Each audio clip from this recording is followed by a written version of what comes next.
আসলে আমাদের সুমন সাহেব তিনি যেন সুস্থ থাকেন, তিনি যেন আমাদের জন্য কাজ করতে পারেন, এই জন্য আমরা পরম পিতার কাছে সকলে, মায়েরা উলুর ধ্বনি দেবে, বাবারা প্রেম ধ্বনি দেবে, পরম পিতার কাছে প্রার্থনা জানাবো উনি যেন সুস্থ সবল দেহে থাকে, আমাদের জন্য কাজ করতে পারে।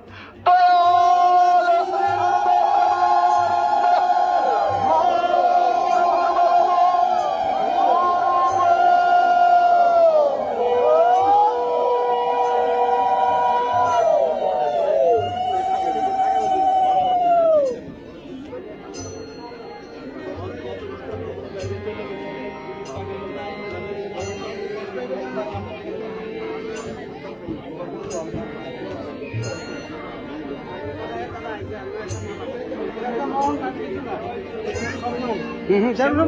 ঠিক আছে না?